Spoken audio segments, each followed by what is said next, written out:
A Bola Não Para está no ar para você que acompanha através do meu canal no YouTube. Se inscreva, dê seu like, manda mensagem, participa aí, é importante sua participação.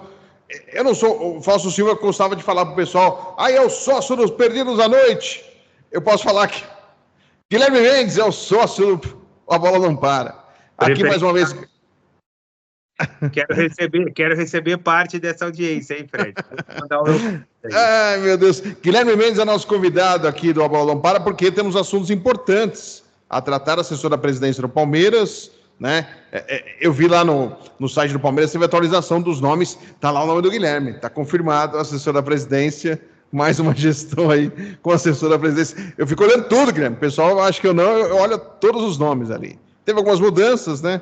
Teve gente que saiu, né, não só da vice-presidência, mas também de alguns cargos aí no clube. Mas, Guilherme, eu quero que você fale aí, primeiro, mais uma vez, obrigado por atender aqui o A Bola Não Para. Quero que você fale da eleição para o Conselho Deliberativo. Nós tivemos aí no último final de semana.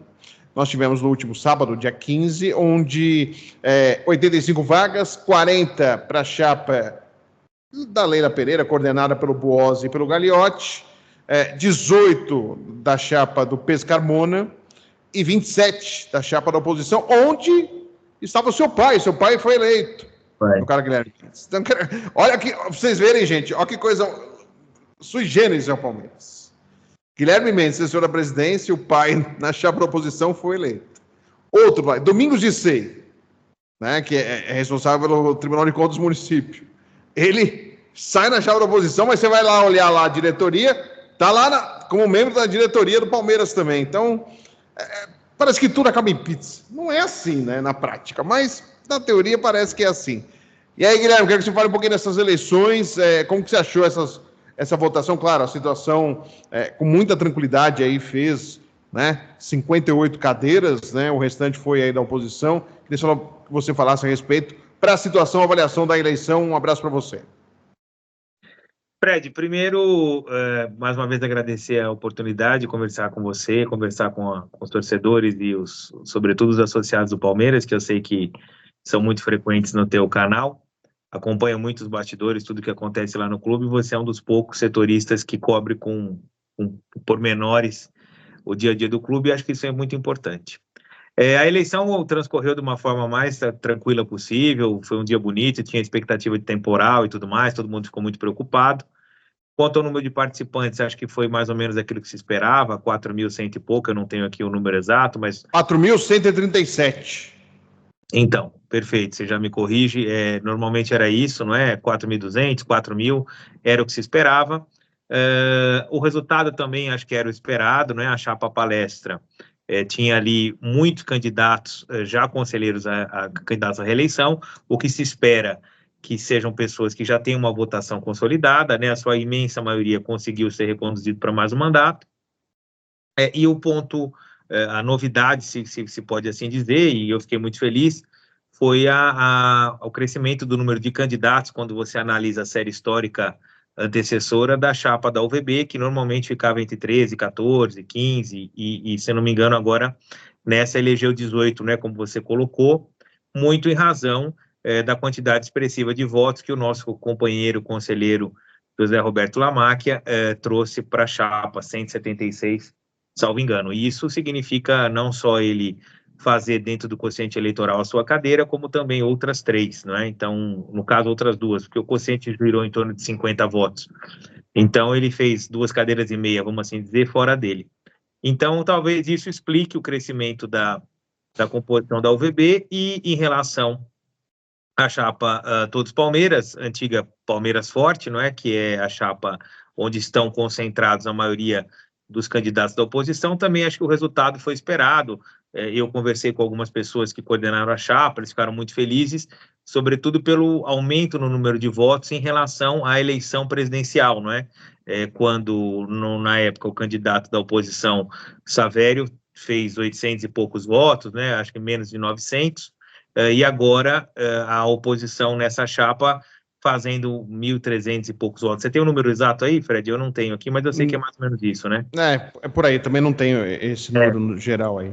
De modo que houve um crescimento e acho que eles festejaram por isso, fizeram 27 conselheiros, o que é muito importante, né? O grupo do Ocupa Palestra também cresceu, acho que eram 4 ou 5, agora passaram a 7, 8, então, assim, mostra que esses trabalhos mais voltados para pautas, não propriamente para pessoas, têm tido uma aceitação grande dentro do clube. E aí, para falar também de outro grupo que cresceu bastante, de uma forma bem consolidada, é o grupo da Lealdade Palestrina, que passou também a fazer mais 3 ou 4 novos conselheiros, já se tornando aí um grupo bastante relevante, não é? Então, acho que a eleição é isso, os comentários gerais são esses, transcorreu tudo bem. A parte negativa ficou por conta da apuração, não é? Nós ficamos ali 1h20 no ginásio. Demorou demais, hein? Demorou, hein, Guilherme? Porque, assim, só para explicar, normalmente, eleição no Conselho, antigamente tinha a cobertura da imprensa, a gente podia ir na eleição e acompanhar. De uns tempos para cá não pode, não é só o meu caso, eu sou vetado oficialmente, mas não é só o meu caso, ninguém pôde entrar. Mas, assim, aí eu estava checando online. E demorou demais, Guilherme. E acho que das últimas é que mais demorou, não é verdade, Guilherme? Não, é a que mais demorou, e isso só denota o quão grave é a situação. Eu não sei se você vai me falar sobre isso, mas eu já vou antecipar. Ontem eu protocolei um requerimento, um segundo requerimento, cobrando providências do presidente Alcir, e destaco nesse requerimento exatamente o que aconteceu nesse último sábado, não é? Fazendo um paralelo, enquanto a Justiça Eleitoral, 1 hora depois de terminado o pleito nacional, já tinha na sua primeira parcial apurado mais de 50 milhões de votos, com urnas vindo de todos os lugares do país, e a urna, nesse caso, se desloca, ela sai da escola, vai para o centro de apuração. Nós demoramos 1h20 para apurar 4.000 votos, 4.100 e poucos votos, em urnas que estavam dentro de uma sala. E o pior, e o mais grave, depois de tudo isso, sai a eleição, né, sai o resultado da eleição com as listas de suplência, e a lista foi errada. Depois essa lista foi corrigida, alterando-se a ordem de suplência. Então, quer dizer, a confiabilidade desse sistema, para mim, fica afetada. E a questão que se coloca, que é o que eu cobro o presidente, na medida em que eu creio que ele já deva ter tomado providências, é o porquê da insistência nesse sistema, já que ele é mais caro, menos seguro e manifestamente mais ineficiente. Então, para mim, gera desconfiança o porquê de se insistir num sistema que custa 80 ou 90 vezes o que custaria o sistema da justiça eleitoral, que nada custa porque é gratuito. Então, eu questiono isso porque agora nós entramos numa outra esfera da discussão, que é a esfera da confiabilidade. Eu apontei no meu requerimento algumas questões, sobretudo o fato de não se estar cumprindo o estatuto. Por si só, essa já seria causa suficiente. Fora isso, tem a questão do gasto. A quem interessa gastar mais para promover uma eleição? A mim não interessa. Então, acho que essa é uma pergunta que tem que ser respondida. Segundo, a questão da confiança. Dá para comparar um sistema de uma empresa XYZ, e eu não estou aqui falando mal das empresas, até porque eu as desconheço, não sei nem quem são. E também não me interessa saber. E o terceiro ponto é a questão da eficiência. Volto a dizer, fazendo um paralelo, enquanto a Justiça Eleitoral, em 1 hora, apurou mais de 50 milhões de votos, nós ficamos no ginásio aguardando 1h20 para se apurar 4.100 votos, 4.200 arredondando, e ainda assim a listagem sai errada. Então, eu acho que estão brincando com a legitimidade das eleições do Palmeiras, e isso afeta não só a escolha dos seus representantes, sejam conselheiros, sejam candidatos ao conselho, afeta a credibilidade e a imagem do clube externa. E quando você fala em credibilidade, você está falando em dinheiro. E eu acho que com o dinheiro do Palmeiras não se deve brincar, ainda mais se essa brincadeira tiver como motivo um capricho.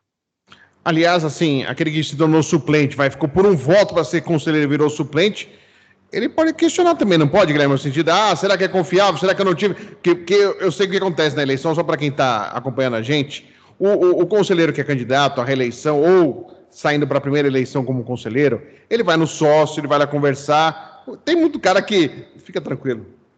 O meu voto é seu. Fique tranquilo. O cara vai lá, faz uma listinha, ele vai contando. Só que esse cara que falou, o meu voto é seu, ele fala para um, para outro, para outro, para outro. E aí o cara está contando com o voto e às vezes o cara fica até mais tranquilo. Eu já tenho aqui, estou tranquilo. Aí vai para a eleição, não aparecem esses votos aí. E aí o cara fica meio desconfiado. Não pode surgir isso também, Guilherme? Eu acho que aí são coisas diferentes, né? Nós não podemos confundir o eleitor traidor, que infelizmente, não é uma maioria, mas existem num número razoável, com a confiabilidade do sistema. O eleitor traidor, esse você resolve se afastando dele, não é? Porque se uma pessoa mente para você dentro do seu grau de relacionamento, mostra que ela te respeita ou te considera muito pouco. Para quem não se tem consideração, a melhor remédio é a distância, o isolamento e a desconsideração. Então, aí é um problema pessoal de cada candidato com os seus eleitores. A segunda questão diz respeito à confiabilidade do sistema, que, veja, todas as eleições erradas antecedentes do Palmeiras, à luz do estatuto, estão irregulares. É bem importante deixar isso claro. Por que essa irregularidade não foi questionada? E por que a irregularidade não foi declarada? Seja na instância administrativa, qual é o conselho, a presidência, seja na instância judicial. Simplesmente porque não foi questionado. Agora, a qualquer momento, qualquer um dos participantes, seja um eleitor votante, um associado, seja um candidato votado, na medida em que o estatuto não é respeitado, ele tem a legitimidade para questionar aquela eleição.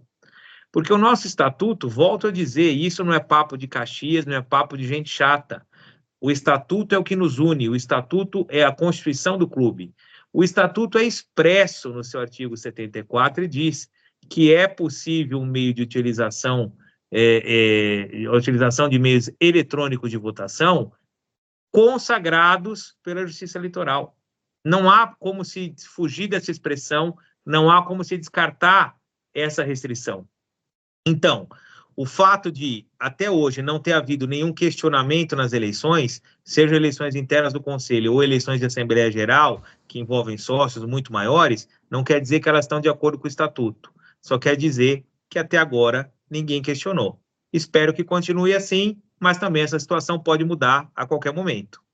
Você aqui no Bola Não Para trouxe quando você fez o primeiro protocolo questionando por que não o do uso das urnas eletrônicas. Houve resposta ao primeiro protocolo ou não, Guilherme? Não houve, e a razão do meu pedido de reiteração protocolado ontem é exatamente por isso. Porque não houve nenhum tipo de informação por parte do presidente Alcir acerca do que ele fez com o meu requerimento. Se ele leu, se ele deu andamento, se ele engavetou, se ele arquivou, se ele destinou para um setor responsável, se ele delegou para que alguém tomasse alguma providência. Eu não sei em absoluto o que foi feito. Os meus meios de contato continuam ativos, tanto o meu e-mail registrado no clube quanto o meu celular. Imagino que se tivesse algum tipo de evolução, eu seria avisado disso. Não recebi nenhum tipo de resposta. Então, eu venho novamente reiterar e aí colocar prazo para que isso seja esclarecido, até porque, para atendimento do estatuto, ou seja, para requisição e utilização das urnas, é necessário fazer o pedido.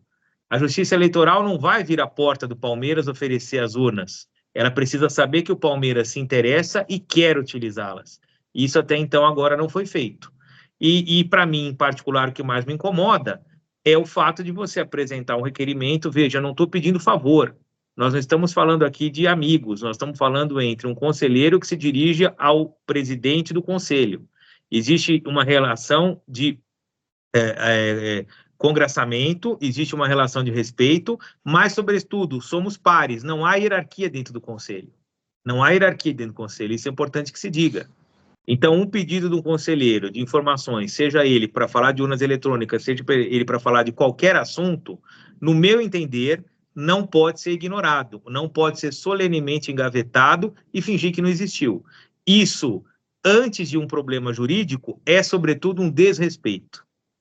E respeito é uma coisa que a gente impõe. Quando os outros não nos colocam, a gente é obrigado a impor, sob pena de andar de quatro, como muitos acabam acontecendo no Palmeiras e em outras esferas políticas, né?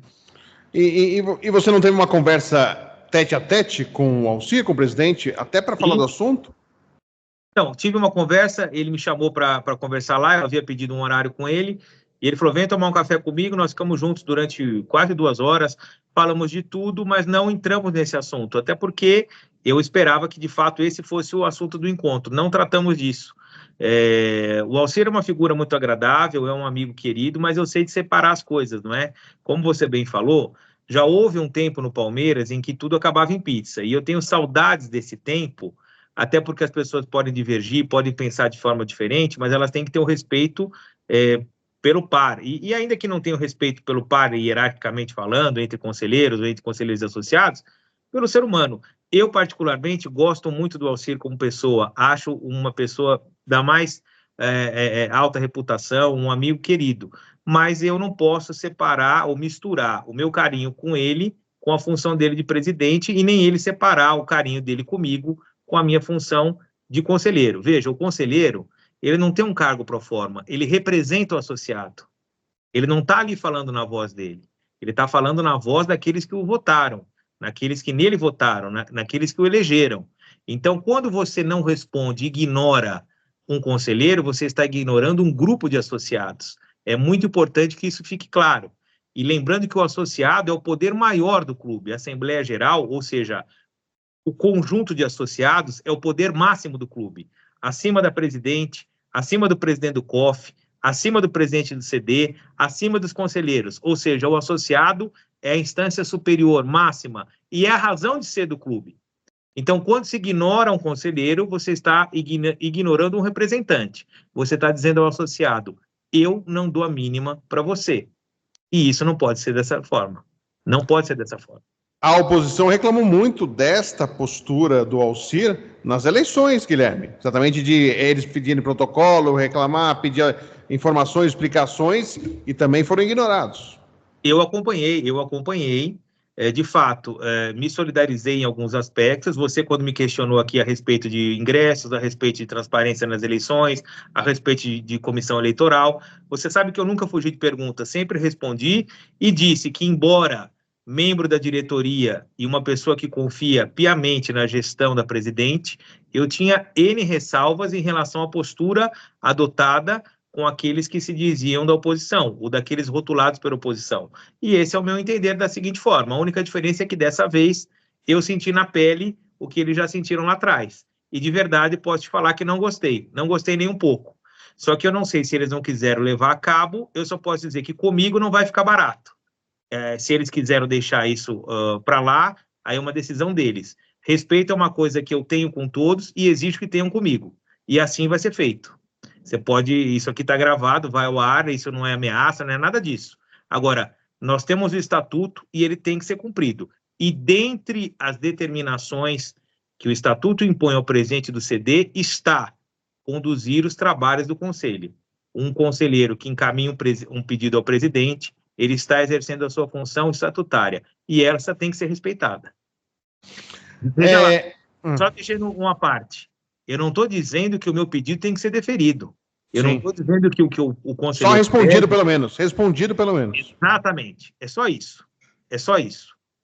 Eu não acho que o que o conselheiro pede deva ser imediatamente atendido, até porque existe um juízo de oportunidade, um juízo de conveniência, um juízo de legalidade. Para isso, o presidente do conselho está lá. Se eu faço um pedido descabido, ele tem que ser elegantemente e juridicamente negado.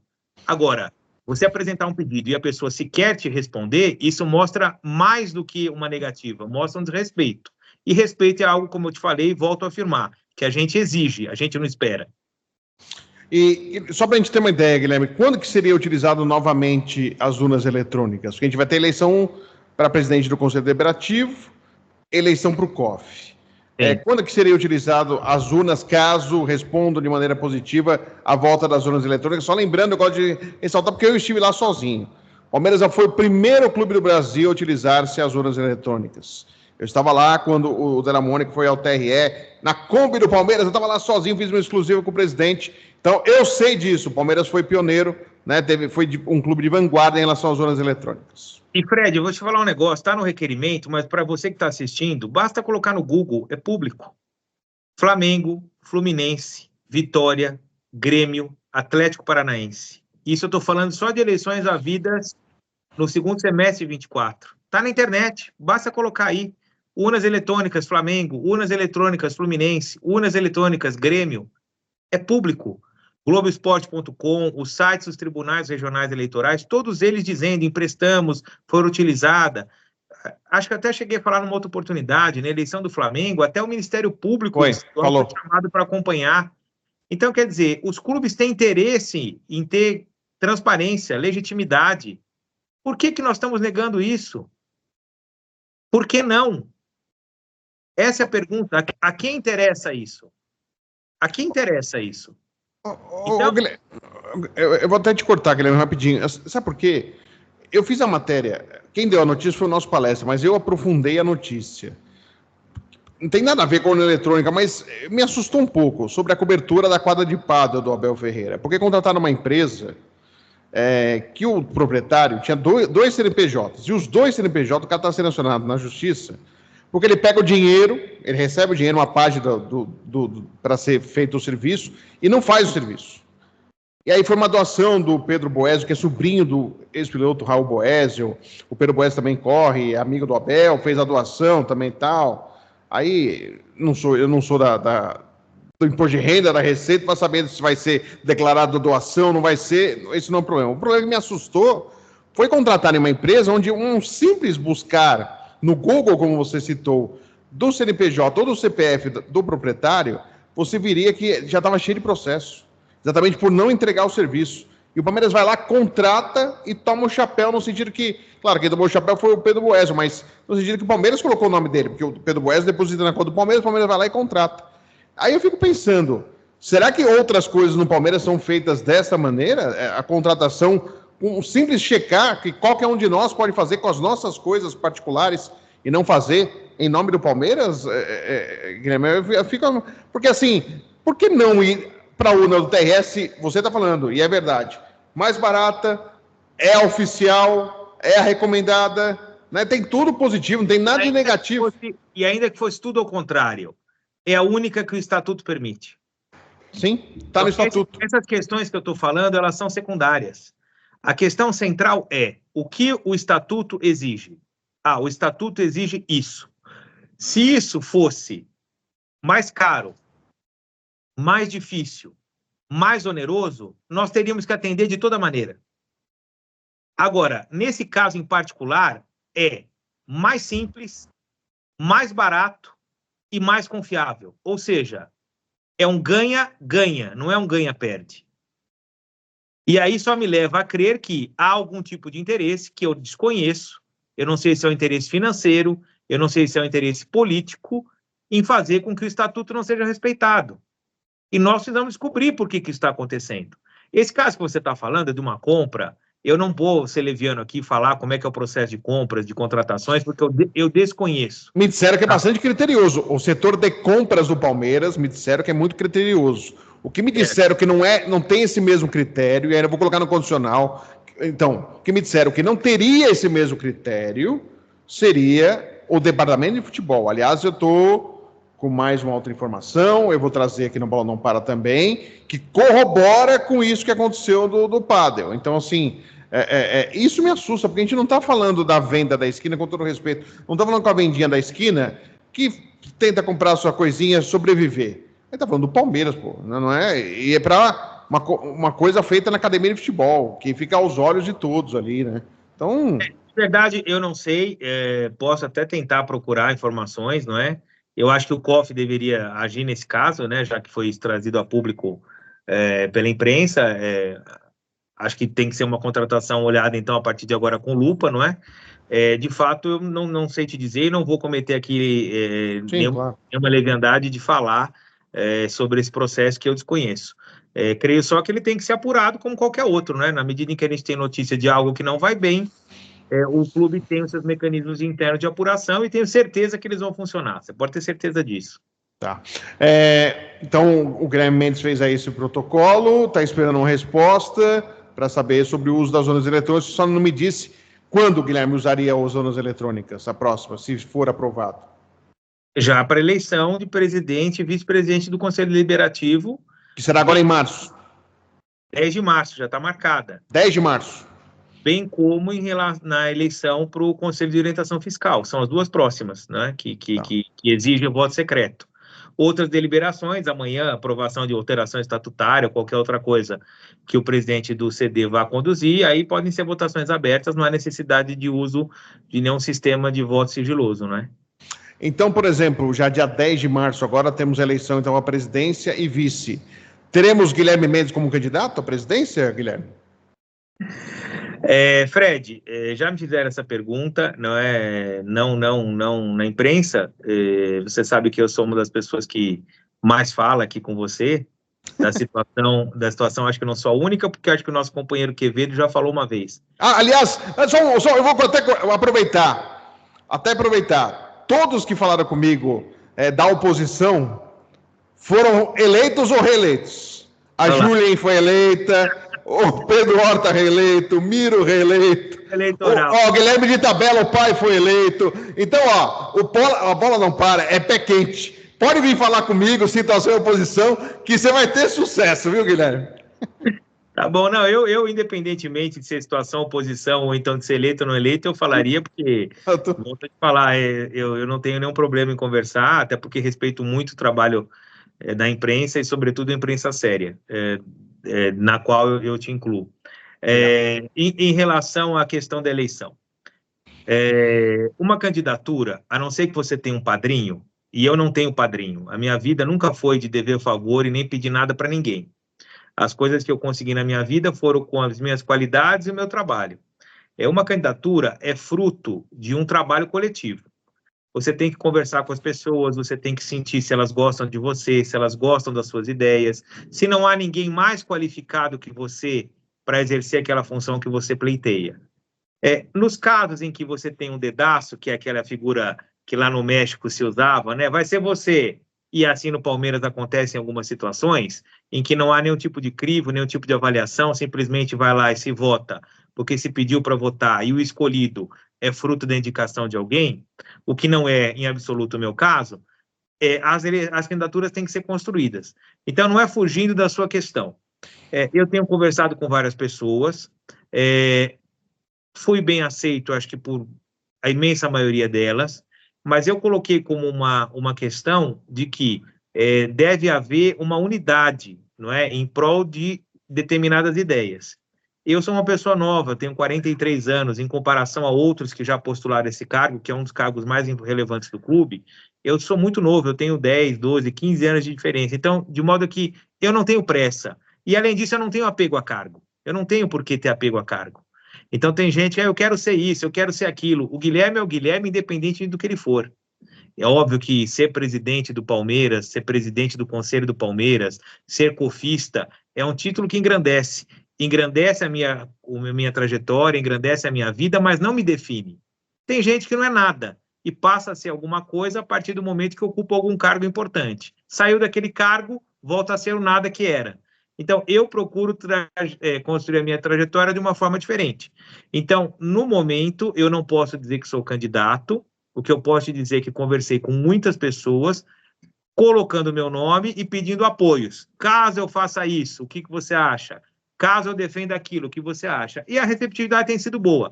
Mas também não vai demorar a decidir. Porque, como a gente acabou de falar, a eleição vai ser dia 10 de março. Hoje nós estamos aqui numa sexta-feira, não tem nem 2 semanas, a eleição 10 de março, acho que é uma segunda, né? Logo a primeira segunda após carnaval. Então, essa decisão vai ter que ser logo, até porque muitas pessoas têm que ser ouvidas, têm que ser consultadas, e dentro dos nossos quase 300 conselheiros, não vai haver tempo para falar pessoalmente com cada um deles, que esse seria o meu desejo. Até porque, note, eu não vou ser candidato e nem presidente, nem da situação, nem da oposição. Eu vou ser presidente do conselho de todos os conselheiros do Palmeiras. E em assim sendo, eu tenho que conversar com todos, sejam eles de que lado forem. E outra coisa, né? Essa questão de lado também está mais em desuso do que, né? Isso não existe mais. É a mesma coisa que falar em comunismo e capitalismo, né? Quem fala isso está de brincadeira, né? Até aproveitando, lembrei do outro Guilherme, o Gui Romero também conseguiu a reeleição aí. Também é outro que falou aqui na Bola Não Para. Que é pé quente. Pode falar comigo que não tenha medo. Não tenha medo de falar comigo que é pé quente. Mas, aproveitando esse de lado, e a gente vai falar ainda um pouquinho mais da sua candidatura aí, Guilherme, mas... Potencial candidatura, né? Não me lance candidato ainda, porque eu não decidi nada ainda. É aquela casquinha de banana. Não sei o que eu decidi, o meu nome está lá. Se as lideranças com quem eu conversei, da situação e da oposição, acharem que está ok, vamos adiante, não tem problema. Eu não tenho problema de perder também, entendeu? Óbvio, eu vou entrar para ganhar.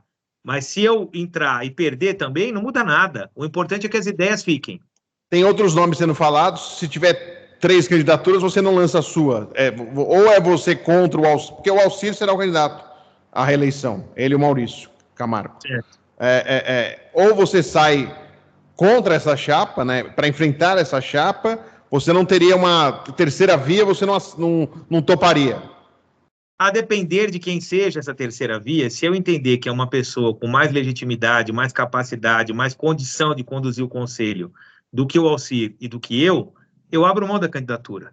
Se for alguém que eu julgo que tenha menos capacidade, menos condição, e aí quando eu falo capacidade, não é capacidade intelectual, é capacidade política, não é? De conduzir melhor do que o Guilherme ou melhor do que o Alcir, pode ser que eu mantenha. Mas é óbvio que a tendência na história do Palmeiras mostra que as grandes disputas de ideias, elas se dão entre 2 candidatos. Dificilmente uma terceira via foi expressivamente votada numa eleição. Então, eu acho que não faria sentido. Eu não tenho a pretensão de inaugurar esse cenário. Acho que, de fato, dada a polarização que tem hoje no clube, não é bem consolidada entre grupos que já se dizem de oposição e grupos que se dizem de situação, qualquer que seja o cenário, eu acho que não há muito espaço político para uma terceira via. Pode ser que ela seja construída com o passar do tempo.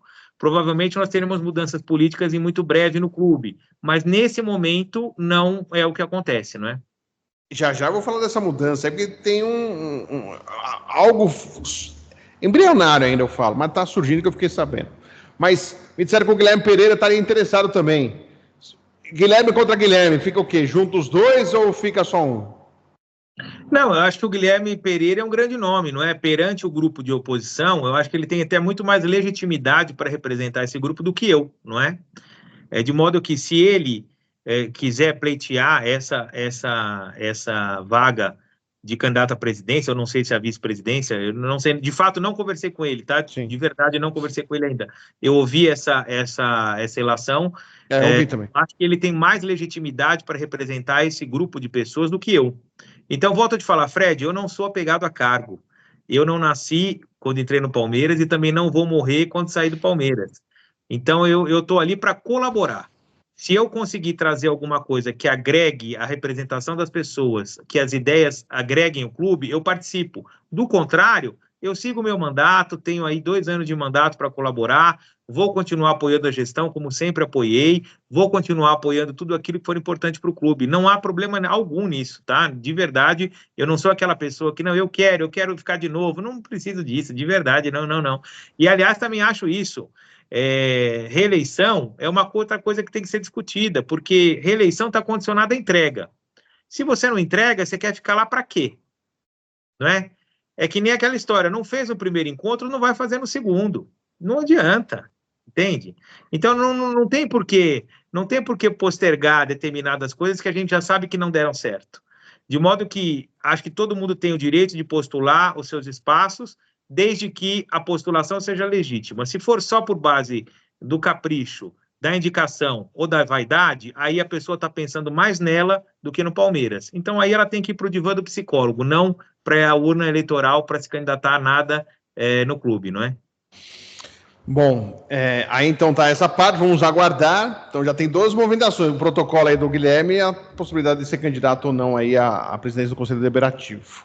Agora, voltar a falar da eleição, oposição e situação, porque muita gente acaba não compreendendo, né, Guilherme? Porque assim, eu citei no meu boletim, falando da eleição, né? Seu pai foi eleito na chapa da oposição. O Dicey, né, como eu disse, né, o presidente do Tribunal de Contas do município, saiu na chapa da oposição, mas faz parte da gestão Leila Pereira.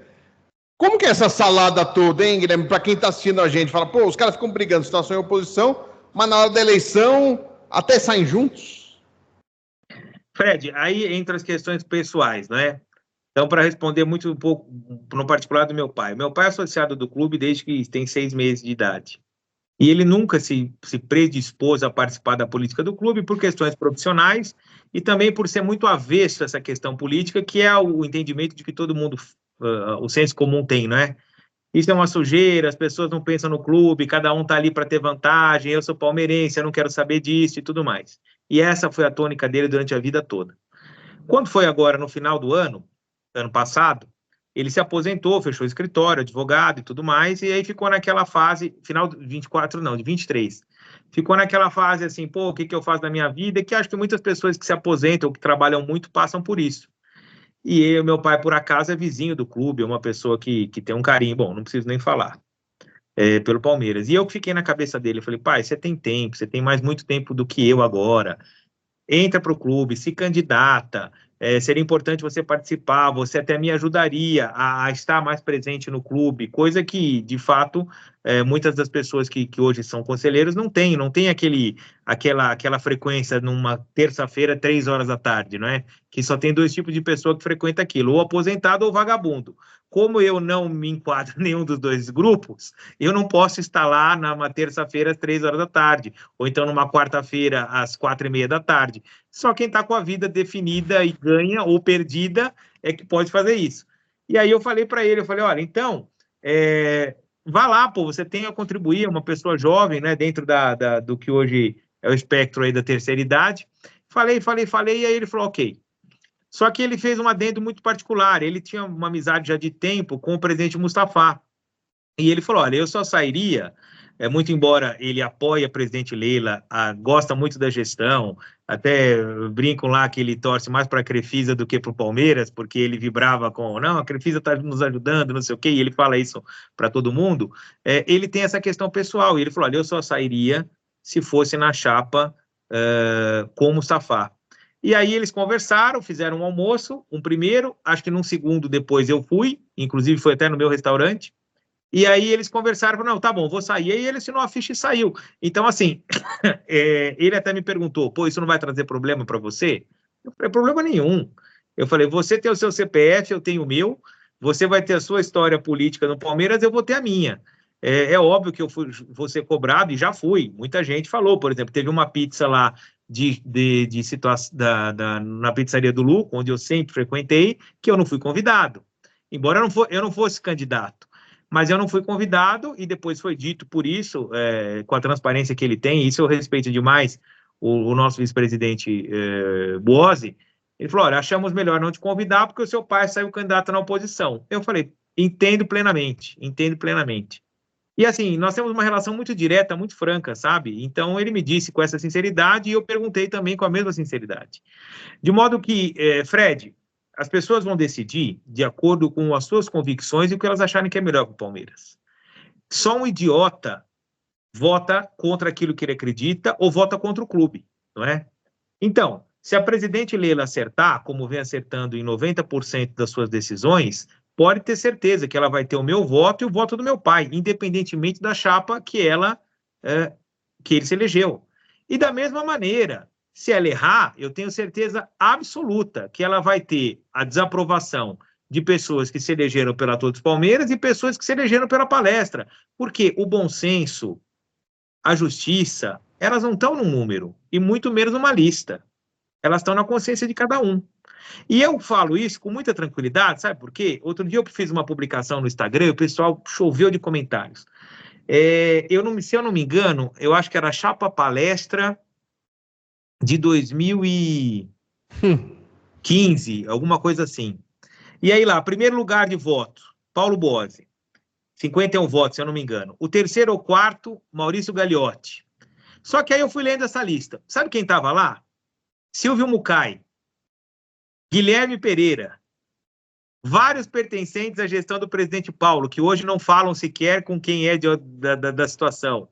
Então, assim, e tinha outras curiosidades ali, para você ver que em menos de 10 anos, ou questão de 7, 8 anos, tem pessoas ali que se tornaram inimigos figadais, inimigos mortais. Outros que não eram aliados estão compondo a nova chapa palestra. Então eu disse, gente, como essas coisas mudam, né?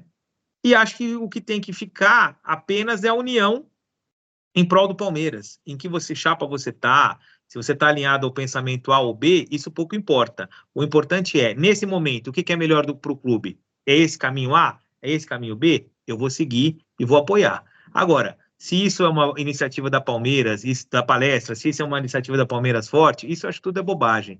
E olha lá, depois eu te mando até essa foto, se você quiser, você publica. É o resultado. Paulo Bozzi ganhou em primeiro lugar com 51 votos e não virou presidente. E o Maurício que era o quarto ou quinto ou sexto até, acho que com 31, 41 votos, veio a ser nosso presidente por 2 mandatos depois. Então, a política é isso, não é? A política bem feita, não é? A política com base em princípios, em ideias. A politicagem, a lambeção, isso aí é outra coisa, deixa para esse povo aí, que vai passar pelo Palmeiras e ninguém nem vai saber quem foi. Olha, que eu falei na outra vez que a gente conversou, o avião do Mickey aí para o Mundial de Clubes, eu sei que tem um pessoal aí que está emocionado aí para estar no voo do Mickey, hein? Eu tô sabendo. Certo, tá certo. Se eu for convidado, eu estarei também. Mas aí eu vou ter um problema, eu vou pegar o reembolso, porque a minha passagem está comprada. Aí eu uso para ir para algum outro lugar depois. Guilherme, até aproveitando, então, você falou dessa parte de política, citando até o Boaz e o Gagliotti. Claro, eu converso muito, assim, por que eu fui para esse lado de cobertura da política? Tem uma razão, esse motivo de cobertura da política do Palmeiras. Quando o futebol começou só a ser coletiva, todo mundo ter a mesma sonora, a mesma resposta, eu procurei fazer política do Palmeiras, que sempre é agitada, não tem como não ser. Os momentos mais tranquilos não estão tranquilos, né? A gente sabe que é assim. Mas e eu sempre peguei essa parte da política, e eu sempre continuo falando, e até hoje, que eu tenho contato com gente que eu conheci lá em 2002, quando eu comecei como setorista na Jovem Pan. E me surgiu a informação, e eu tenho que conversar com algumas pessoas nesta linha, que, por incrível que pareça, parece uma coisa, assim, para o torcedor comum, parece uma coisa impossível. Para quem acompanha a política, acha uma coisa possível, que seria a aproximação da presidente Leila Pereira com nada mais, nada menos que Paulo Nobre. Porque, na verdade, para o torcedor comum assusta, fala, poxa, eles são inimigos, como que vão voltar a se falar, a ter uma aliança política futuramente, um apoio político. Mas, para quem acompanha a política do Palmeiras, sabe que o problema do Paulo Nobre não é nem tanto a Leila Pereira. Ele já respondeu em outubro, aquela coletiva de 2023, o Paulo Nobre fez postagem e tal. Mas o problema maior do Paulo Nobre é o Maurício Gagliotti. A relação dos dois, como era a relação e como não existe essa relação mais hoje. E não vai voltar a ter essa relação. Porque a gente percebe que a questão é o Maurício Gagliotti. E aí há um comentário que a presidente Leila Pereira pode voltar a se aproximar do Paulo Nobre. E aí os dois outros que dizem que seriam postulantes à presidência daqui a 3 anos...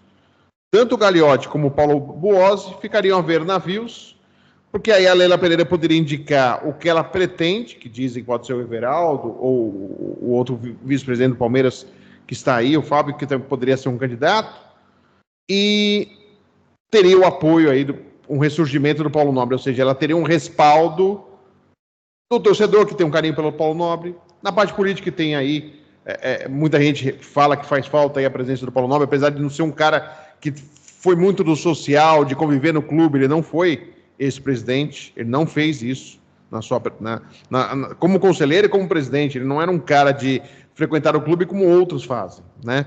Mas você ouviu falar isso?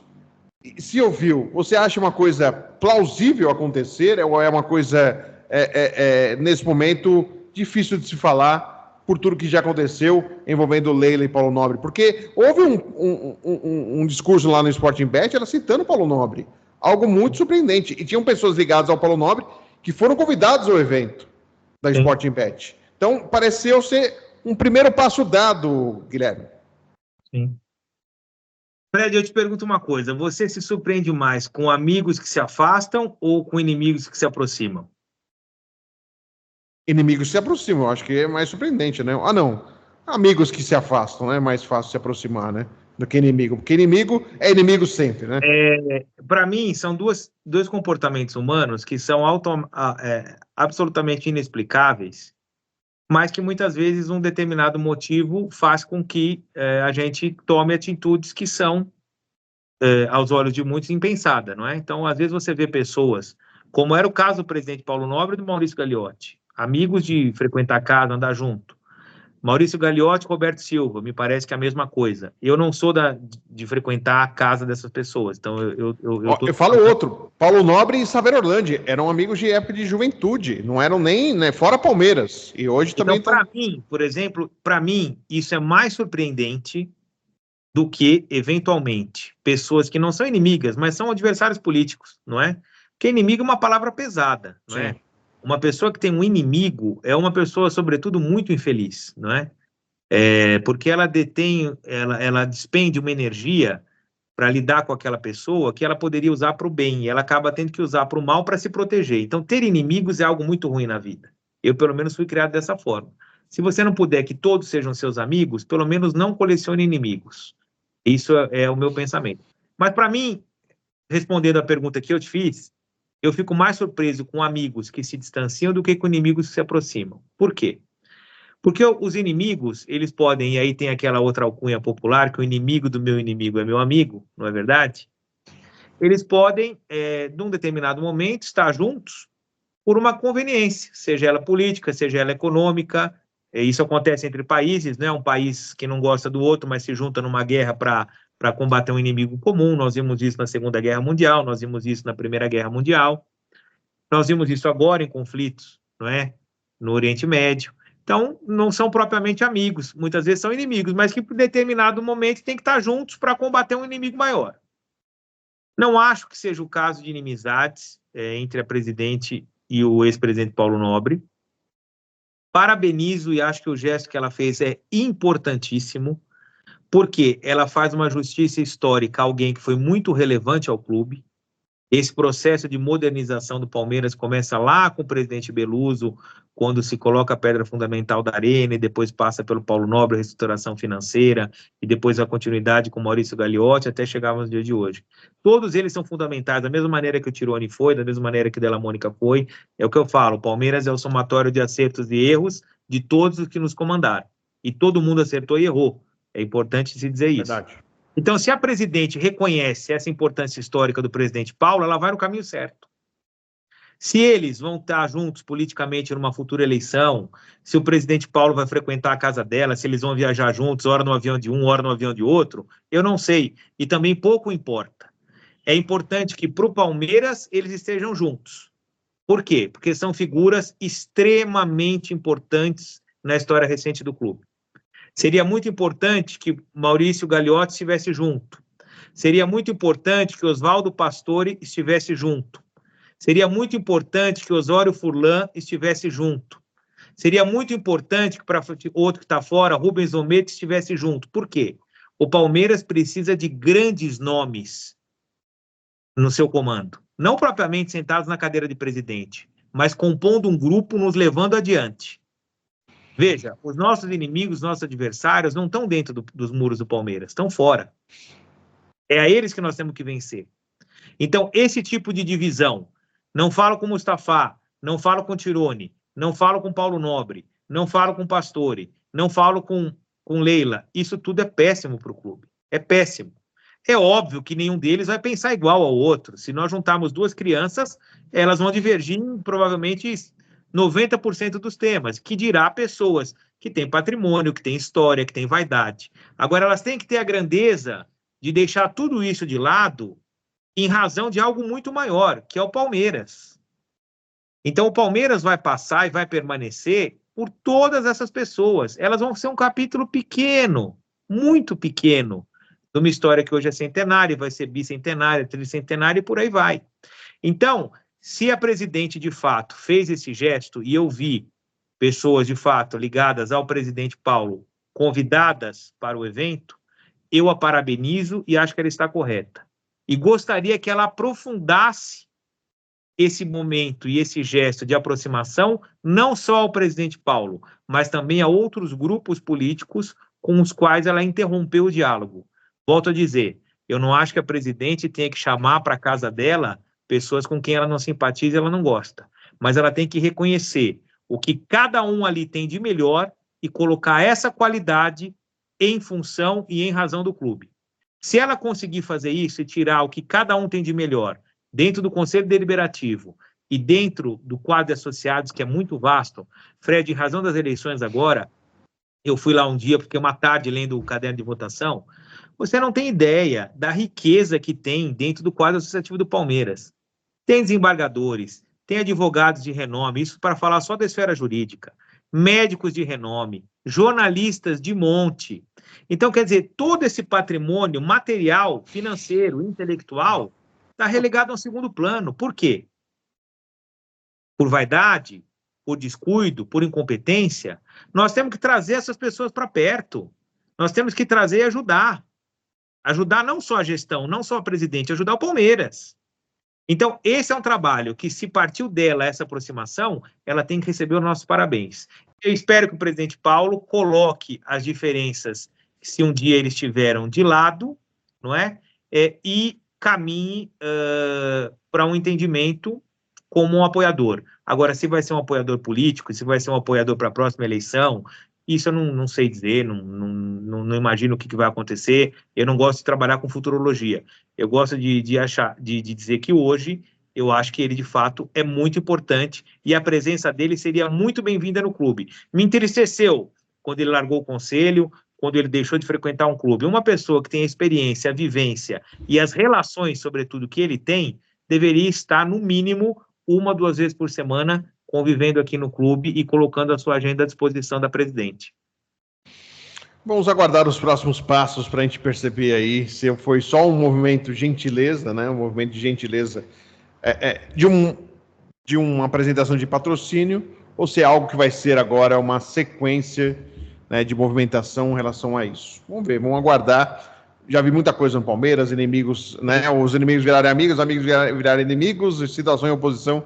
Isso é o que mais a gente vê no Palmeiras. Não só no Palmeiras, política normal é assim também. O pessoal fica brigando por causa de política, depois os caras votam tudo junto, aí vocês ficam brigando, que nem bobo, né? Brigando em WhatsApp de família, os caras votam tudo junto lá, e vocês estão tudo com inimizade, deixa de falar, aconteceu até morte já, infelizmente, com isso, então é melhor repensar quando você fica defendendo aí muito político, independente de que lado, viu? Porque tem que explicar, porque senão os caras vão falar que eu sou de algum lado.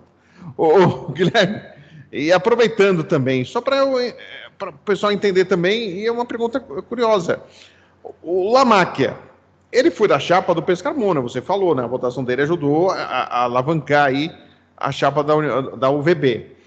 Por que preferiram que ele fosse para ir para a chapa do Pescarmona e não para a chapa do Gagliotti e Boazzi, que também falam que é a chapa da Leila Pereira? Fred, eu não participei dessa escolha, não é? Não conversei com o companheiro Lamáquia a respeito, eu só sei que ele frequenta e é muito amigo do líder da UVB, não é? O Vladimir Pescarmona. Me parece, então, que ele tem uma afinidade e uma amizade, né? Mais até do que uma afinidade com aquele grupo. Então, acho que faria todo sentido ele sair por ali. Na outra vez, ele já saiu por ali. Sim. Então, não é uma novidade, não é uma novidade. A novidade foi a votação expressiva que ele teve e que acabou beneficiando a UVB em detrimento da chapa Palestra. Isso eu ouvi alguns comentários, o pessoal chateado aí, porque esperava, tal qual houve na eleição da presidente Leila, um incremento de votos substancial aí, de mais de 100, 150, o que acaba fazendo muita diferença. Ninguém passa de 100 votos, né? É importante dizer isso. Raros são os candidatos que têm mais de 100 votos. Então, se alguém aparece lá como ele, com 176, é uma coisa excepcional. E então eu vi algumas pessoas reclamarem, sobretudo também aqueles que ficaram fora, né? É óbvio que também quem ficar fora precisa achar alguma justificativa.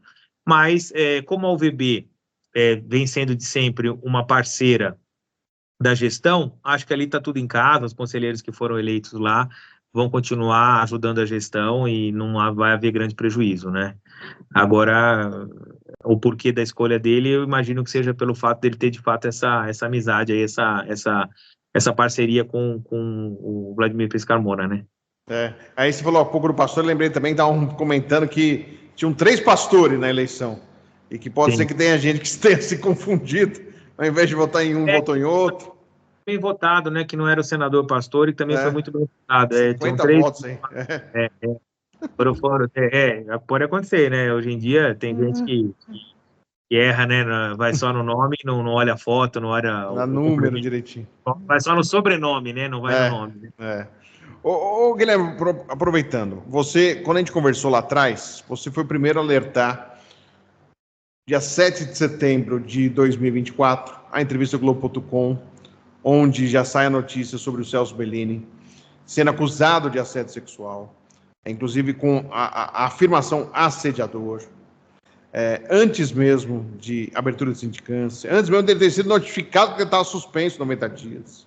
Ele ficou sabendo no dia 7 de setembro pela imprensa, e só depois todos os trâmites que deveriam acontecer, aconteceram, mas já com ele com carimbo de assediador, com a reputação manchada. Mas agora que a gente trouxe a notícia em primeira mão aí que foi arquivado na polícia, né, o boletim de ocorrência, o inquérito foi arquivado, e o Ministério Público não deu sequência à investigação, achando que para o Ministério Público, para a Justiça e para a Polícia, Celso Bellini não cometeu um crime, ele não é criminoso.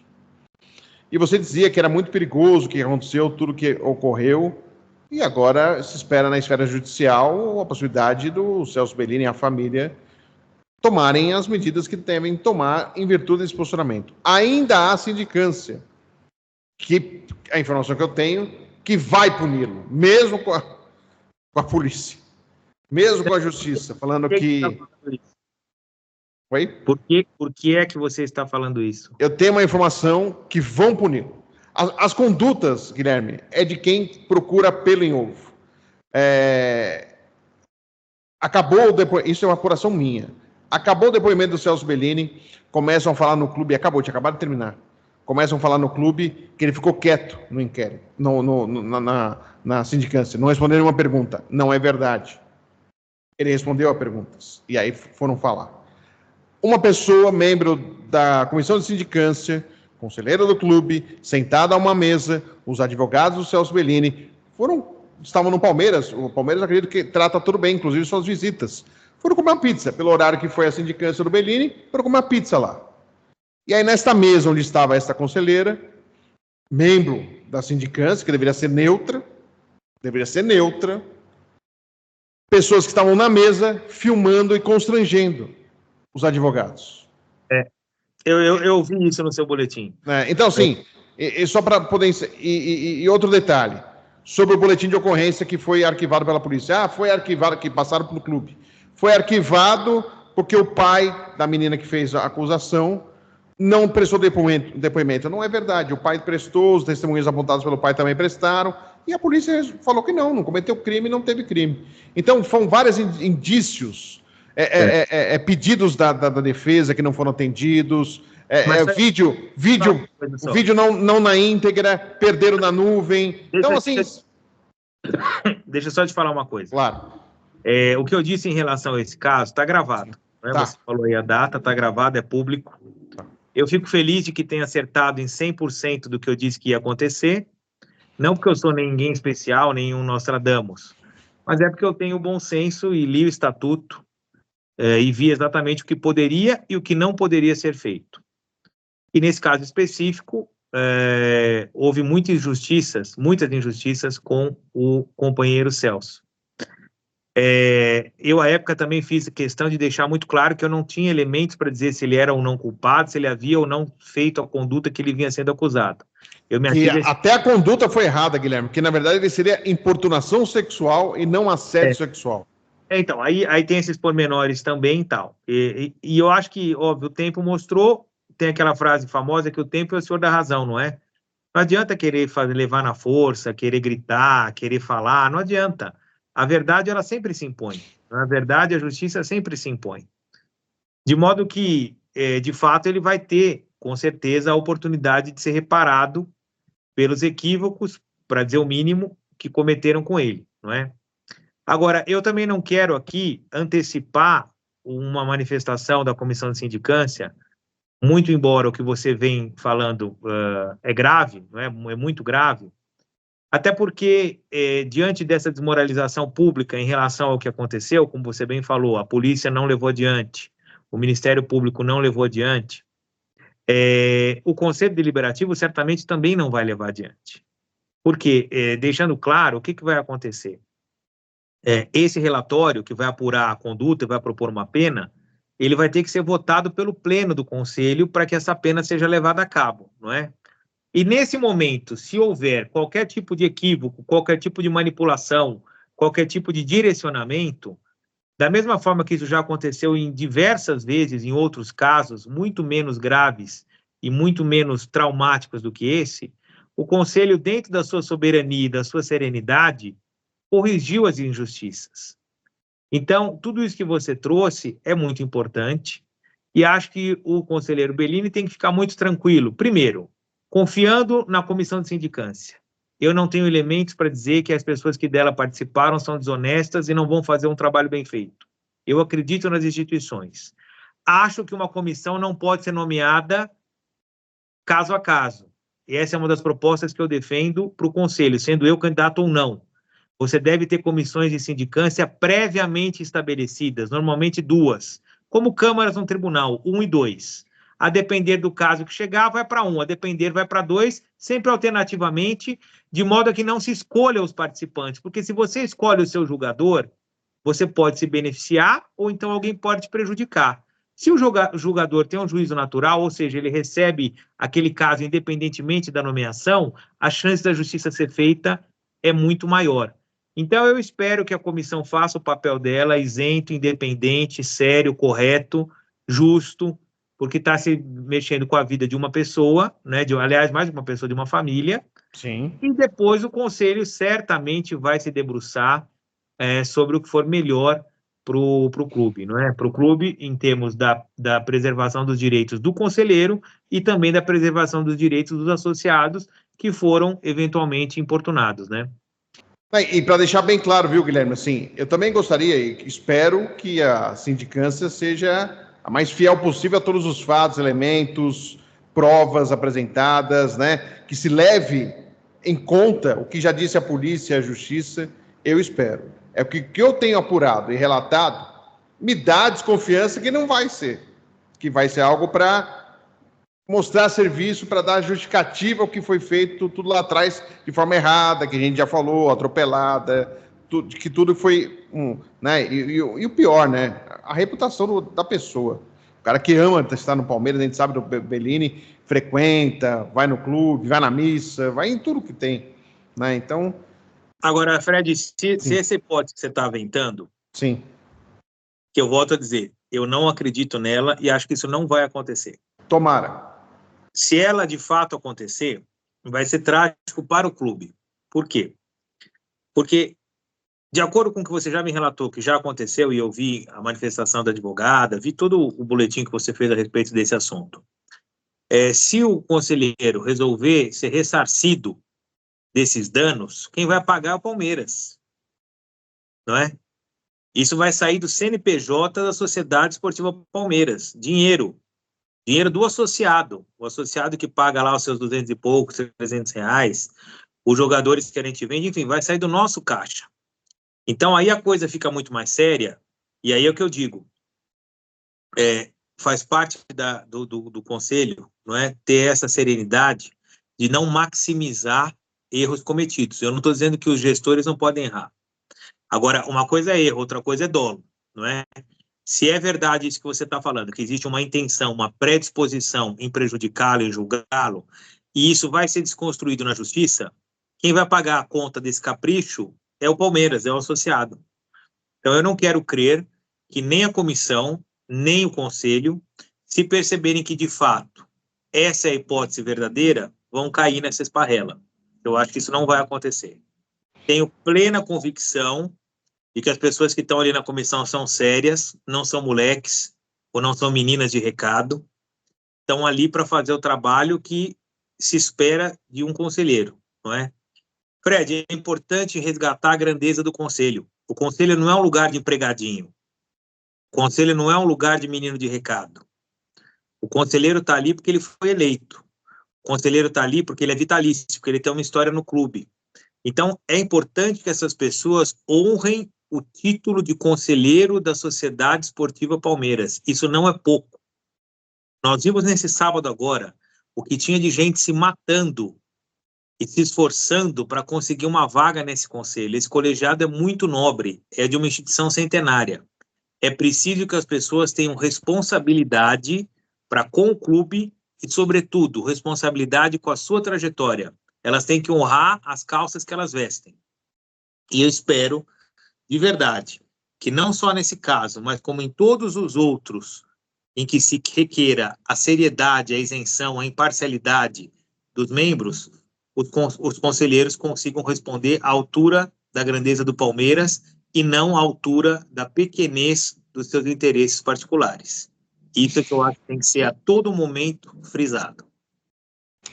Aproveitando então, você falou de CNPJ, você falou dos interesses, de ser levado à seriedade em relação à sindicância.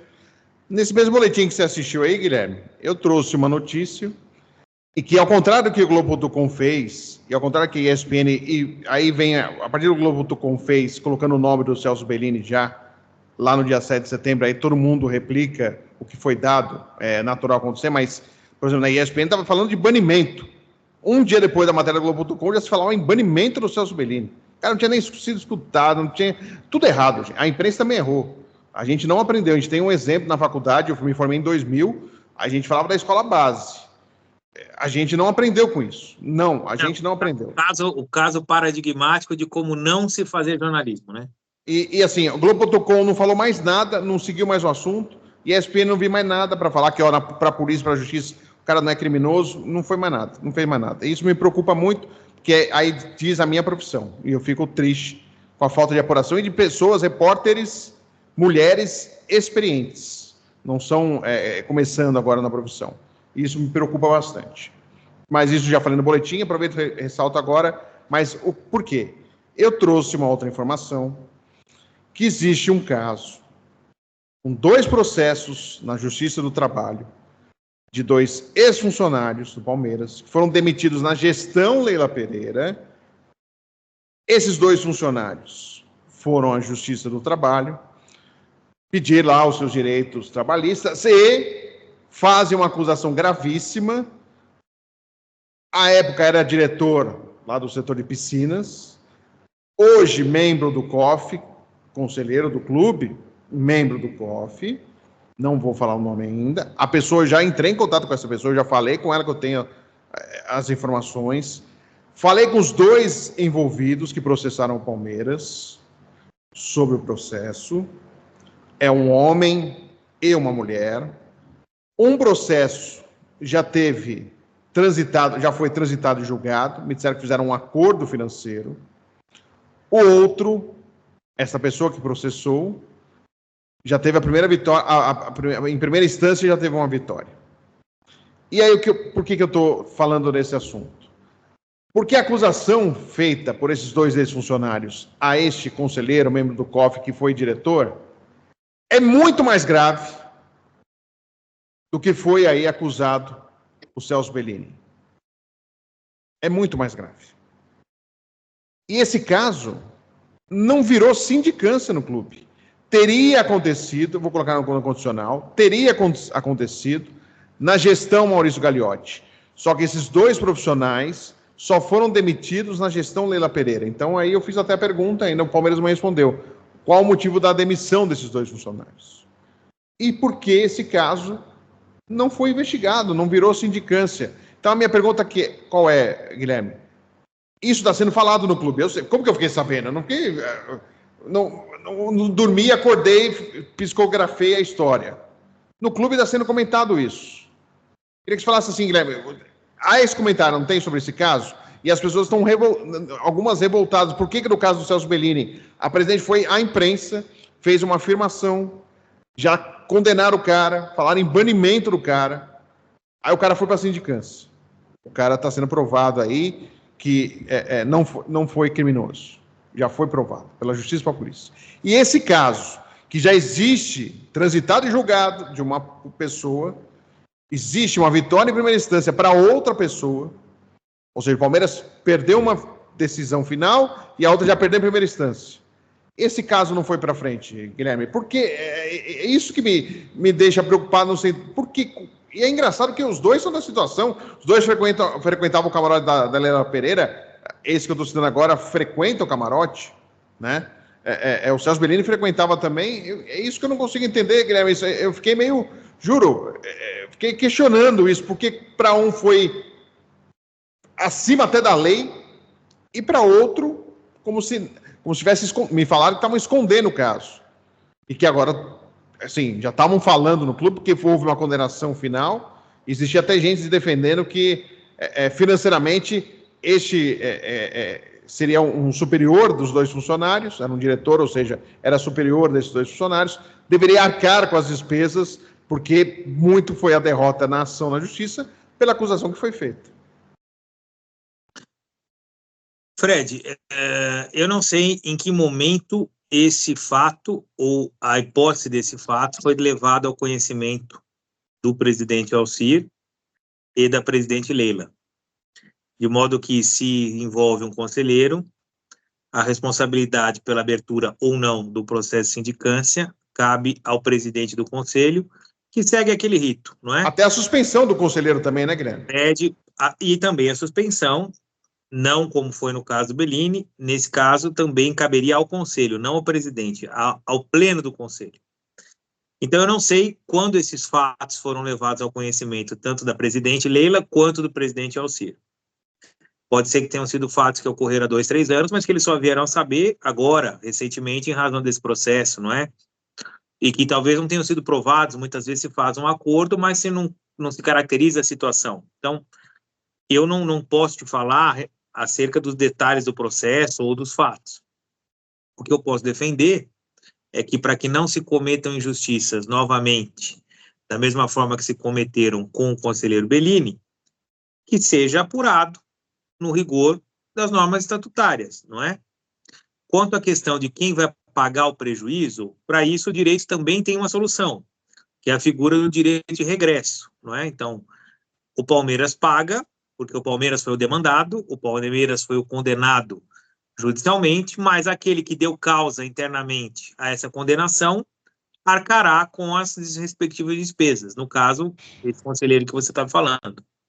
Da mesma maneira que o caso do Bellini. Eu entendo também que cabe uma responsabilidade, sim, dos agentes que não cumpriram o estatuto, não é? Da mesma forma com o caso das urnas.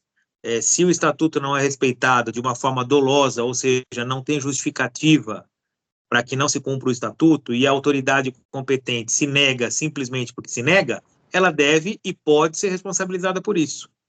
Então, eu acho que é só leviano a gente adiantar responsabilidades, adiantar culpas, até porque, pelo que você me falou, existe um processo judicial ainda em curso, Sim. mas certamente, até porque não se esconde nada, os processos podem estar em sigilo, mas eles são públicos, não é? Esse dinheiro vai ter que sair do caixa do clube, vai ter que estar no orçamento, na prestação de contas. Então, ninguém vai esconder isso de ninguém. Até porque é dinheiro do associado, é dinheiro público, deixa claro. Não existe dinheiro do Guilherme, dinheiro da Leila, dinheiro do Alcir, dinheiro dos Bellini. Existe dinheiro da Sociedade Esportiva Palmeiras. E esse dinheiro tem que ser gasto de acordo com critérios e com prestação de contas. Não existe a possibilidade de sair R$1 do Palmeiras sem a devida demonstração. Então, dentro dessa linha, na hora em que essa condenação for paga, ou esse acordo judicial, como você falou, for pago, eu entendo que o Conselho, e sobretudo o Conselho de Orientação Fiscal, tem plena legitimidade de questionar a origem desse débito. E acho que vão fazer, porque tem muita gente séria ali, sabe? Tem muita gente séria. Então, eu quero acreditar que as pessoas vão fazer valer os seus mandatos e vão questionar o porquê, os motivos e quem são os responsáveis por esse gasto. Não tenho dúvida disso. Essa história você já ouviu? Você ouviu no clube algo? Ouvi, inclusive no final de semana da eleição foi falado bastante. Eu já ouvi, já vai fazer uns 10 ou 15 dias. Fred, veja só, eu sou uma pessoa que quando vou ao clube, vou para encontrar os meus amigos, vou então para fazer alguma atividade lá física, de modo que eu fujo de fofoca, sabe? Ali tem um ambiente muito, muito propício para isso, fala mal de um, fala mal de outro, eu não tenho tempo para isso, de verdade não tenho tempo, e também não tenho interesse, a minha conduta é sempre muito, muito pautada no que é o correto, então assim, estatuto, direitos, tal, eu não fico muito propagando historinha para boi dormir, nem difamando ninguém. Então, às vezes, as pessoas até têm um pouco de dificuldade de tratar determinados assuntos comigo, porque sabem que eu não dou muito espaço. Mas existem, de fato, conversas que a gente sabe que tomam um vulto tão grande, que mesmo como que você não querendo saber, como é o caso meu particular, você acaba sabendo porque as pessoas não se contêm e querem de toda maneira te contar. Essa história, por envolver essa questão pessoal, particular, não é? de assédio e coisas do tipo também foi bastante falado. O povo adora uma fofoca, né? Então, foi falado, mas eu não procurei dar vazão para isso, porque eu quero acreditar que as instâncias cabíveis vão atuar da forma que tem que atuar, né? De forma isenta, imparcial, e dando, sobretudo, a oportunidade dos envolvidos serem ouvidos, né? Se defenderem, enfim. Não temos câmaras de exceção. Eu até já entrei em contato com esse conselheiro, eu sei que ele tem família, tudo, até em respeito a isso, também não sou nenhum, né, assim, eu tenho responsabilidade, antes de tudo. Claro. Eu não posso criticar o Globo.com que fez e fazer igual. Claro. Mas, assim, eu vou aproveitar, que eu sei que se ele não acompanhar, alguém vai contar para ele, que eu sei, porque todo mundo sabe o nome, quem é, eu estou querendo preservar, eu estou querendo respeitar esse ponto. Eu já entrei em contato, me coloquei à disposição, ele não respondeu minha mensagem, só me deu um bom dia porque ele não sabia quem era. Quando eu me identifiquei, contei a história, aí já não respondeu. Mas mandei 2 vezes para falar, eu vou falar sobre o assunto, eu avisei que ia falar sobre o assunto. Como quando eu conversei com o homem e com a mulher que processaram aí o Palmeiras, né? Eles estão processando o Palmeiras e dentro do processo existe a acusação que um superior cometeu assédio, né?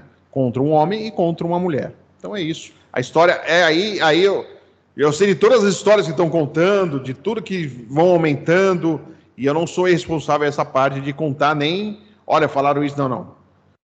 Quando eu puder, eu vou contar a história. A história eu já sei, mas quando eu puder, tiver tranquilidade de transitar, de jogar os dois, um já está, o outro vai ser também em algum momento, aí eu conto a história de tudo que eu já sei o que aconteceu. Só para deixar claro que não é achismo, eu já sei o que aconteceu, mas em respeito. Mas, assim, é que me assustou muito, porque o assunto é grave, né? Independente se ele é culpado ou não, tem que se investigar, é óbvio. E até para saber dele, o Palmeiras está o amparando, está o ajudando, está defendendo, ou o Palmeiras largou e falou, você que se vire, até para entender, às vezes até saber, né? Porque agora virou assunto, todo mundo sabe. Todo mundo sabe.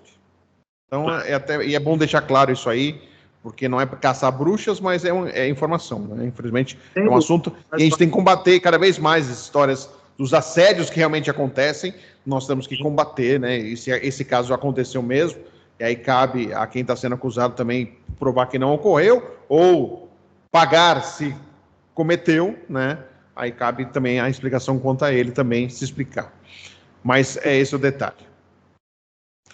Guilherme, acho que já falamos bastante coisa aí, tem coisas boas aí. Ó, das últimas aí, falar, Guilherme, você desce da urna aí, você tá bravo, viu? Posso falar. Se te conhecer, você ficou da urna, da história da urna, você não gostou, não, que não te responderam, eu percebi. Você sempre é um cara mais da harmonia. Ô Fred, eu não tenho expectativa em resposta positiva. Sim. O que eu não gosto é de desrespeito. Eu sou uma pessoa que procura respeitar todos, não é? Então, eu gosto de ser tratado com respeito também. Então, quando eu me coloco, e aí não é o Guilherme amigo, não é o Guilherme... É o Guilherme conselheiro, não é? Nós estamos ali falando de figuras estatutárias. Então, as pessoas não têm o direito de me desrespeitar e não têm o direito de respeitar o Palmeiras. Então, é isso importante deixar bem claro. Quando se faz um pedido, se espera uma resposta, seja ela qual for, tá? O que você não pode só é deixar uma pessoa que tem um direito de te questionar, é um direito, você não pode desrespeitar esse direito, porque os direitos são a base da convivência. Eu vou até o limite do seu direito e você tem que vir até o limite do meu. E na medida em que eu te desrespeito nos seus direitos, a convivência fica difícil, não é? Ela fica uma convivência belicosa, não fica uma convivência respeitosa e harmônica. E eu acho que o Palmeiras, como um clube social, preza por valores de uma boa sociedade. E uma boa sociedade requer o respeito aos direitos e às prerrogativas individuais. E nesse caso, caso o presidente Alcir não responda ao meu segundo pedido, eu acho que particularmente ele vai estar me desrespeitando, não só como pessoa, mas também e principalmente como conselheiro. E aí, é óbvio, ele vai arcar com as consequências disso. Não tem problema algum, não é? E para fechar mesmo, agradecendo o Guilherme, mais uma vez, sua atenção, o que a presidente Leila Pereira acha da possibilidade de você ser candidato? Porque está todo mundo comentando também, né, Guilherme, assim, que você pode ser candidato. Você já teve alguma conversa com a presidente sobre essa possibilidade? Você é assessor da presidência. E aí estaria dividindo aí votos, porque o pessoal vai apoiar. Eu fiquei sabendo que falaram, vai passar o trator aí, vai eleger e não adianta outro candidato que já é favas contadas. E aí, Guilherme? Eu não conversei com o presidente ainda, até porque, como eu te falei, eu não tenho posição fechada em relação a esse assunto. Provavelmente isso vai se definir nos próximos dias. Mas se o desfecho for de fato pela minha candidatura, não é, se eu conseguir amealhar esses apoios, eu vou levar respeitosamente o meu nome a ela e tenho certeza absoluta que ela, como uma pessoa inteligente que vai saber reconhecer que ela vai ser a grande vitoriosa dessa eleição na medida em que a oposição não vai ter candidato. Ela vai ter 2 candidatos, diretores e pertencentes ao rol das pessoas que ela confia concorrendo ao Conselho. A presidente recebe muitas críticas de vários aspectos da personalidade dela, mas nenhum deles passa pela inteligência e pela honestidade. Ninguém diz que a presidente é burra e nem ninguém diz que a presidente é desonesta. Eu também compactuo desses valores. E ela, como uma pessoa inteligente, certamente vai desejar boa sorte para cada um dos candidatos e que vença aquele que tiver mais poder de convencimento e que vença aquele que tiver mais capacidade de amealhar votos. Ninguém ali vai trabalhar contra ela, ninguém ali vai trabalhar contra o Palmeiras. Talvez ela tenha a preferência dela e talvez seja de fato o conselheiro Alcir, ela deve expressar a preferência dela pelo voto, mas acho que dificilmente ela vai se manifestar em relação a uma preferência pública, porque ela sabe que ao fazer isso, ela está tomando um lado e preterindo alguém, no caso eu, que sempre estive ao lado dela, diferentemente de alguns oportunistas que estão com ela há 2, 3 ou 4 anos, eu estive apoiando o projeto Crefisa, apoiando o projeto Leila, desde 2017, quando começou lá no Hotel Braston. Muitas dessas pessoas nem sabiam quem era Leila Pereira e, aliás, a ridicularizavam. Então, eu sempre acreditei na capacidade dela, na boa vontade dela. Ela acertou, ela errou, eu fiz críticas, fiz elogios, como tem que ser. Eu não sou capacho, não sou cachorrinho, não sou subserviente. Eu sou uma pessoa que está ali para ajudá-la no que for preciso e para corrigi-la naquilo que eu achar que devo. Se ela quiser uma pessoa com esse perfil para ajudá-la a administrar o clube pelos próximos 2 anos no conselho, eu humildemente vou pedir o voto dela a mim. Se ela achar que o perfil mais interessante é um diferente do que esse, ela então vai escolher um outro candidato, seja o Alcir, seja qualquer outro deles. O fato é que eu acho que dificilmente ela vai fazer uma escolha que me coloque como um inimigo da gestão, algo que eu não sou, não fui e nem nunca serei, né? Eu estou ali para somar junto a ela, a gestão e ao Palmeiras, o que não quer dizer que eu diga amém para todas as decisões e todos os pedidos que ela vier a fazer. Agora ela vai ter em mim uma pessoa leal, vai ter em mim um companheiro, alguém que vai trabalhar muito arduamente, que não vai ter preguiça de fazer reunião, não vai ter preguiça de convocar eleição, não vai ter preguiça de convocar comissão, e vai botar o conselho para trabalhar de verdade. Não porque eu me ache melhor do que os outros, mas porque o Palmeiras requer e merece. Guilherme, mais uma vez, muito obrigado. Já virou aí sócio da Bola Não Para. A gente está até com cor de parede igual aí. Vamos falar que a gente está no mesmo lugar e só mudou de vídeo. Mas não estamos. Até porque o quadro, o Guilherme tem um quadro que não tem nada. É só uma parede só. Guilherme, muito obrigado mais uma vez. Um abração para você. Boa sorte aí, sucesso. E aí, se for candidato mesmo, a gente volta a se falar também, hein, Guilherme? Tranquilo, Fred. Se essa for a decisão, que vai ser nos próximos dias, eu garanto que você vai ser o primeiro a saber disso. Eu tomo aqui esse compromisso de dizer que serei o candidato, e, aliás, já deixo bem claro, não sei quem serão os convidados, os candidatos, e eu já deixo aqui o convite. Estou disposto, a caso seja candidato, a debater com qualquer dos nomes. Eu quero ver se eles, de fato, têm a disposição, a coragem e a liberdade de debater comigo. Pode esperar de mim um debate leal, propositivo, honesto, e eu acho que a comunidade palmeirense merece conhecer o que pensa cada um dos postulantes ao segundo cargo mais importante do clube, que é a presidência do Conselho Deliberativo, não é? Lembrando que foi no A Bola Não Para, o primeiro debate de conselheiros. Guilherme Mendes e Pedro Horta e Guilherme Mendes, aconteceu aqui no A Bola Não Para. Mais uma vez, obrigado ao Guilherme, participando aqui do A Bola Não Para. Para você, aquele pedido de sempre, se inscreva, dá o like aí no vídeo, Manda sua mensagem, não só agora no chat ao vivo, mas manda mensagem ao final do vídeo para o vídeo chegar para mais pessoas. O algoritmo do YouTube trabalha desse jeito e eu agradeço. Tá legal, gente? Muito obrigado a todos. Até a próxima.